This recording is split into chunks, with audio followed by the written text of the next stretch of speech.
સુરતના ભેસ્તાન વિસ્તારમાં એક દિન દહાડે થયેલી મારામારીની ગંભીર ઘટનામાં ભેસ્તાન પોલીસે તાત્કાલિક કાર્યવાહી કરતા માત્ર ગણતરીના કલાકોમાં મુખ્ય આરોપીને ઝડપી પાડવામાં આવ્યો।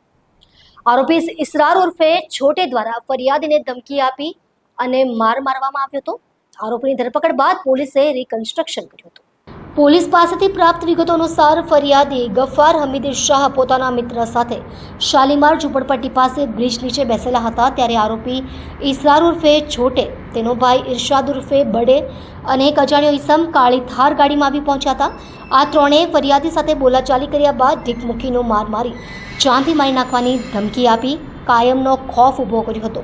આ અંગે ભેસ્તાન પોલીસ સ્ટેશનમાં ગુનો નોંધવામાં આવ્યો હતો। મારામારીના ગુનામાં સંડોવાયેલા માથાભારે આરોપી ઇસરાર ઉર્ફે છોટેને ઝડપવા માટે પોલીસ કમિશનર શ્રી સુરત શહેર તેમજ વિવિધ ઉચ્ચ પોલીસ અધિકારીઓના સૂચન અનુસાર ભેસ્તાન પોલીસની ટીમે તરત જ તટસ્થ તપાસ હાથ ધરી હતી। સર્વેલન્સ સ્ટાફના police sub inspector HB Chaudhary અને પોલીસ કોન્સ્ટેબલ ગુંજન કુમાર ભરતભાઈ તથા રોહિતભાઈ શાર્દુલભાઈને ગુપ્ત બાતમીના આધારે જાણવા મળ્યું કે આરોપી ઇસરાર હાલ માહિરા પાર્કની પાછળ ખુલ્લા મેદાનમાં છુપાયો છે। પોલીસે દરોડા પાડી તેને ત્યાંથી ઝડપી પાડી કાયદેસરની કાર્યવાહી હાથ ધરી હતી। પોલીસે આરોપીને સાથે રાખીને ઘટનાસ્થળે રિકન્સ્ટ્રક્શન પણ કરાવ્યું હતું।